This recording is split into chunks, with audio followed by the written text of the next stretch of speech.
What's going on, everybody? Welcome back to another episode of Whiskey Business.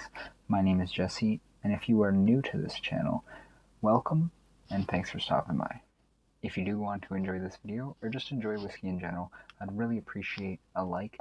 It really helps the YouTube algorithm, as well as a subscribe if you want to see more content like this one, whiskey reviews, decapitations, so I call it, and other tasting stuff like that. Also, if you want to stay up to date with all my latest posts, hit the bell notification icon there and follow me on Instagram right here. I try to post pretty frequently. I post every time there's a new upload. New uploads Sundays, morning, afternoon time. And I also do my LCBO pickups on there. Now, if you're new here, what we try to do here is showcase some of the whiskeys that are readily available at the LCBO.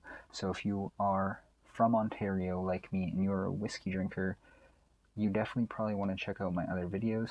I try to showcase and highlight the best that the LCBO has to offer with their limited availability, and I go over a lot of budget-friendly options and even some higher range whiskeys as well, from bourbon to Scotch to Canadian, and I've done like one Irish, but let's just say I'm trying to broaden my palette here. I am a avid bourbon fan, so if you are a bourbon fan, live in Ontario, and are forced to shop at the LCBO, definitely check out my other videos. I'd really appreciate it. Now, with all of that out of the way, let's get into some whiskey business.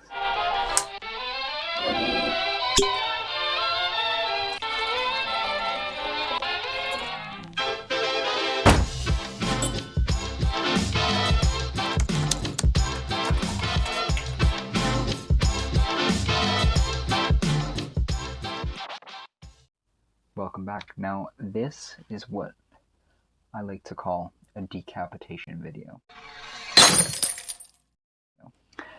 That is where we take a brand new bottle and open it, uncork it, unwrap it, whatever you want to call it. Usually, it is a whiskey I've never tried before, and that is the case for today's video. So today, we've got Stalk and Barrell Red Blend. Now, if you guys did see my Canada Day special, I went over the Stalk and Barrell 100% rye blue blend, as well as their single malt varieties. Now, sadly, they have discontinued all of these products, and from what I can tell, they are rebranding, rebottling. They have a different label now. It's white, black, but I have reached out to them and they have pretty much explained that it is the blue blend that they are releasing. It's just not under the blue blend name anymore. It comes in a nice old-timey, sleek looking label, and you know, I haven't picked it up yet, but this is actually available on the LCBO website right now on clearance. I think it's $29, actually I think it's 28 something. Because they're trying to sell out, as well as this single malt, Stalk and Barrell single cask single malt, which is I think $19 off. I think it's still sitting at like $46, something like that, on the LCBO website. But they are discontinued, guys. So if you are looking to try this brand, which first off, I think this is a great brand. They're local, they're very transparent, and their stuff is pretty good, and for the price, I mean, you can't complain. Like, when I first started getting into whiskey, I was really into the Canadian stuff. Since going into bourbon and Scotch, Canadians, you know, it's alright, but they do have a very very good thing going on here, though it may be a little bit young. Like I've said in the past, I think after a few years of doing what they're doing, they're going to have some great products. So, with all of that said, let's jump in to the red blend. Alright, well, let's decapitate this, shall we?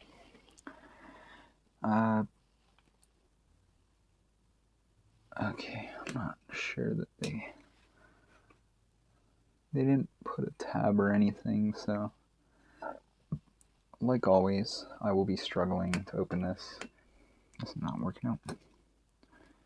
I don't have a knife on me, but I'm in my pajamas, did all my cardio and workout for today, and I said I'm gonna relax. It's a nice Friday, and now I can't open the bottle of whiskey, so what we're gonna have to do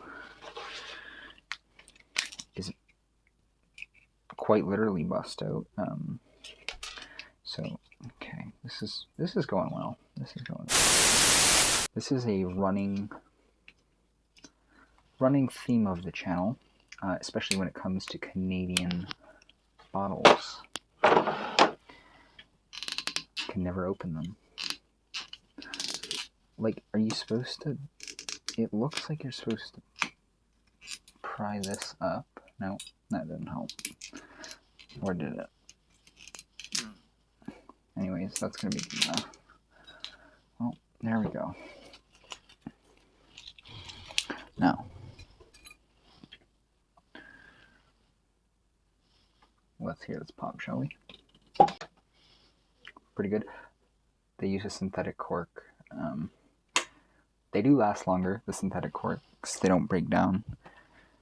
So, I like the way the real corks look. I'm going to be using a Wee Glen today because I've actually got a few reviews lined up that I've got to get through. So, there she is. Now,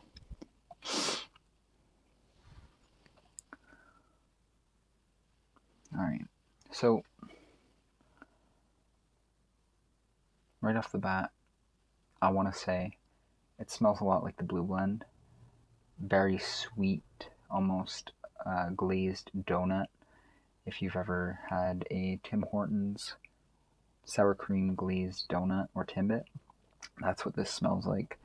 That's what the Blue Blend smelled like. It's just very bright green fruit, crisp green apple, which is what their 100% rye smelled like. Sweet barley, very sweet. And yeah, I'm getting that rye spice in there.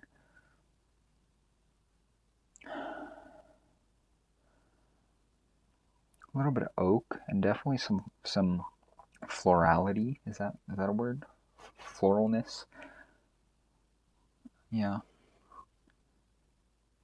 Like fresh floral.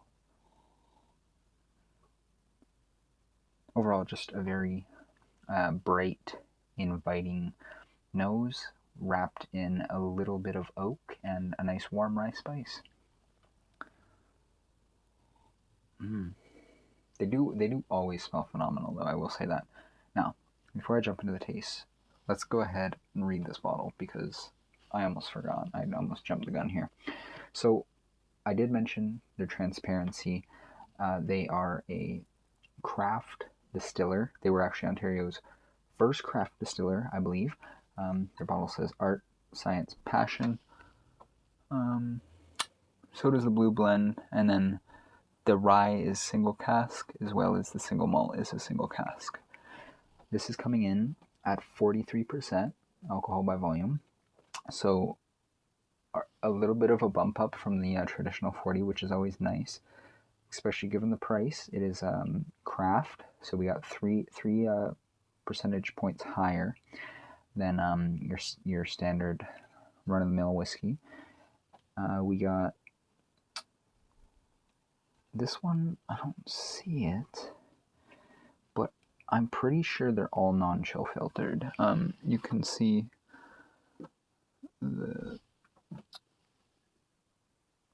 so this one says handmade from grained glass, small batch, non-chill filtered, no color added.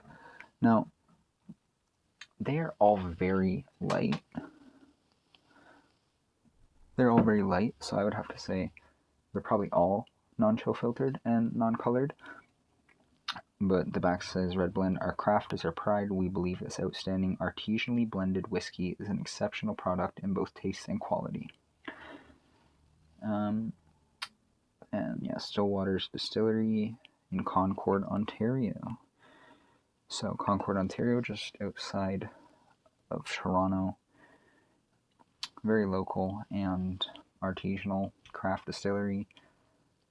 Good pricing, clean product, no colors, no chill filtering. Like I said, it is young, but that usually doesn't completely knock it out of the running. I think it's still very enjoyable, and there is a time and a place for it, definitely.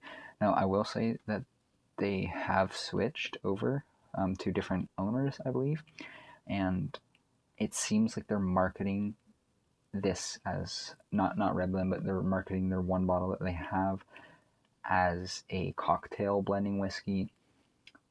Could be because it's young, but I still think everything in their lineup is sippable. And if you do see any of these, definitely worth a pickup. Especially, I really enjoy the rye, 100% rye. It's a rye like you've never had it before, in my opinion. It's not like any other ryes. It's very sweet, very citrusy, green apple. It's very nice. I like it. But anyways, on to the palate. Cheers.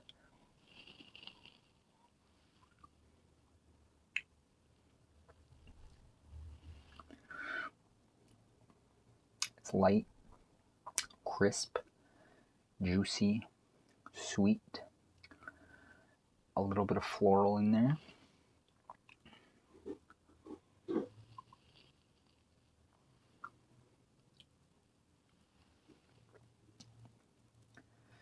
Right off the bat, you're hit with like a sweet barley mixed with a little bit of green apple, and it's sitting on top of an oak plank that they squirted a little bit of bitter lime juice on. So the oak in that bitter lime gives it a little bit of bitterness after the sweet, so it goes sweet into bitter, and then turns floral. And right now, I'm still feeling it in the finish. It's got a warming rye finish. I do like that. And considering the fact that these are all pretty young whiskeys, this one's not super harsh. It's not super proofy, in my opinion.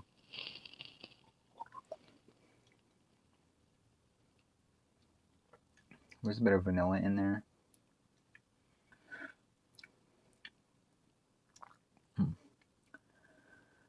Overall, it's a nice Canadian whiskey. Like, I would sip this over quite a lot of the things I have. I like this better than the Canadian Club 12. I like this better than the Gibson's Bold 8. I like it better than the traditional Canadian Club, obviously. Even maybe the 40 Creek Barrel Select. It's not as sweet as the Barrel Select. I think the Barrel Select is overly, almost sickeningly sweet. I used to love it. It's what got me into whiskey tasting, but these days it tastes too artificial to me. This doesn't have that super artificial note, but it's bordering. It's bordering. I find all Canadians to be just like a little bit overly sweet and like have an artificial note, whether it's a cola note or a maple syrup note. They're always kind of an artificial note. But overall, very nice. And it's interesting, you know? It's got the sweet, it's got the bitter, it's got floral, and it's got a nice rye finish and warmth, which I love rye. I love rye warmth. I love the rye spice, and just warm baking spices in general, which this does contain a little bit of some warm baking spices as well. So I'm going to go ahead and give this my ratings now. I think on the nose,